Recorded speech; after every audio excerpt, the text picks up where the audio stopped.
for Superintendent Story Time. I'm Superintendent Galvan with the Greenfield School District, ready to read you a story.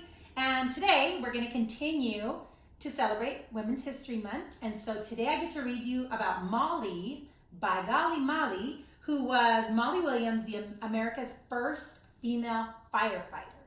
So she was the first lady who got dressed up in her firefighting gear to help fight fires. So that's pretty awesome for a girl to finally be able to do that. So we're going to learn all about her life today, and so that you can go to bed thinking about all the things that you want to do.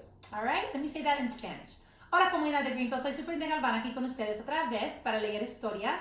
Hoy es el mes de la mujer, de la niña, y vamos a elevar a la niña y la mujer este mes. Y hoy voy a leer una historia sobre una bombera que se llama Molly Williams, y ella fue la primera bombera en América. So vamos a leer lo que ella hizo en su vida. All right, so let's read what she did in her life. Diane Ochiltree is the author, and it's illustrated by Kathleen Kemley. So let's see about Molly and what she did her whole life. All right, here we go. So there's a family having a meal at the table. Our Molly is a fine cook, and she's as fine as them in New York City. The lads of the fire company number 11 like to boast. In fact, she's wondrously fine. Molly's hasty pudding is tastiest, the captain would say. No, sir, her chicken roly-poly makes a man's mouth water. Hot apple tansy is Molly's most delicious dish, said Jonas. The argument could go round and round at the fire company table until the very last bite of venison, stew, or codfish muddle had disappeared. But there was one thing the men agreed on. Molly, by golly, put hands and heart in every task in that kitchen. One wintry day, she proved just how wondrously fine she could be. So these are all the firefighters, and that's Molly. So she happens to be the cook for the fire station at this time. Inside the cozy kitchen of Miss Armory's house, Molly Williams briskly whisked cornmeal, eggs, and buttermilk in a big bowl. Outside, snowflakes swirled thick as cream, swirls around all over the haystacks. Molly stirred glowing embers in the hearth's oven and worried. As the Johnny cakes baked, a fierce wind knocked at the door and whistled through the brick walls. Molly worried even more. Snow covered the neighborhood each morning, and a terrible sickness had spread like a thick blanket over the houses. Influenza, that's the flu. Many of the volunteer firefighters were already getting sick. Even Mr. Amar lay abed with it. So the flu is similar to COVID, the pandemic that we're in the middle of. The flu is when everybody feels really icky and sick too. And so right now in this story, the flu is happening, and so people are getting really sick. And I don't know if they had a vaccine back then for the flu. Molly scratched the upturned chin of Eliza, one of her many household cats, and wondered aloud, if a blaze sparks in the blizzard such as this, what will our poor fire lads do? A lad is a boy. Molly recognized a sound growing louder above the whine of the snowstorm, had her worried about what it might happen. Church bells started clanging, and they sang out a fire alarm.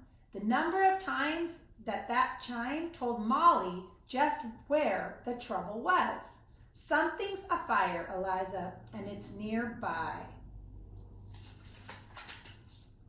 Molly spied a small knot of neighborhood boys speeding towards her with lanterns held high. Runners, Molly by golly, led them through snow-filled alleyways and icy cobblestone streets. The runners rattled clackers and rang bells. Fire, they cried. Come out, there's a fire. So a long time ago, they didn't have sirens. So like when there's a fire in Greenfield, you hear the fire trucks go by. But back then, they didn't have sirens. They just had the trucks. And they also didn't have bells, and they didn't have phones like we have or television sets. So if you wanted to know if something bad was happening in your town, people would have to run through the streets and make a lot of noise with clackers so that people would wake up and be aware of the danger. That's how it was a long time ago. Not that I lived back then, but that's what I hear. Men burst through their homes and book straps flapping and coattails flying. Women and children tossed out leather water buckets. Molly and the runners scooped them up as they raced to the fire company's equipment shed. So now all the people are coming out to try to help. Volunteers bustily loaded axes, pulled down hooks and coils of rope into the fire wagon. Molly took a quick count. She'd never seen so few men to help answer that fire call. The captain filled the buckets from her aching arms. "Molly, by golly," he said, "you're always ready to lend a hand." "These hands can do much more than baking Johnny cakes," she said. So she grabbed all that she could to help them out. "Molly, by golly," exclaimed the surprised captain. He waved her over to the line of men struggling to drag the heavy pumper engine into the snowy street. Molly took her place on the rope and gripped hard and pulled. "All heave ho, lads and lady," the captain ordered. "Get this pumper on its way. We need to put out that fire." They dragged it through swiftly drifting snow. Wintry winds whipped at Molly's face and hands, but she never lost her grip. Soon Molly saw ribbons of soot twirling through the snowflakes. She heard firefighter voices floating in the air. Then there it was, a small wooden house, all on fire. Right there. So when things are on fire, they kind of fall from the sky to ashes. That happened here, remember, last year when there were fires close by in Arroyo Seco. "Step lively now," said the captain through the tin speaker's trumpet. "Fire wagon and pumper to the side yard, volunteers and buckets to the river." Close to the snowy bank, the captain chopped holes in the thick ice. Jonas and Isaac dropped buckets into the frigid water flowing below. Molly and the others formed a bucket brigade, passing water hand bucket by bucket until they put out the fire. So they would put a bucket of water and then pass it. A bucket of water and pass it. Bucket of water and pass it. That's how they would do it so that they could put out the fire. You can see them right there with the buckets. Molly jumped to join the men at the pumper machines. They cranked the heavy, long pump lines until the water gushed in steady stream to the firehouse. So that's the fire hose. Hour after hour, Molly sprayed burning timber. Angry flames hissed and spit each time water hit them. Molly pulled down chunks of burning roof with a hooped iron rod. Flaming shingles melted the snow the moment they hit the ground. Choking smoke crept into Molly's nose. Cinders were everywhere and falling. A wall of heat warmed her cheeks. "My fire lads won't let this fire win, and neither will I," she thought. The fire raged and roared with the fury of a wild bobcat, until at last they finally put it out. The Van Horn family shivered in their snowy yard. A haze of smoke surrounded them. They were thankful to be alive, because that was their house. Bone-tired, Molly took her place on that rope to drag it back to the truck.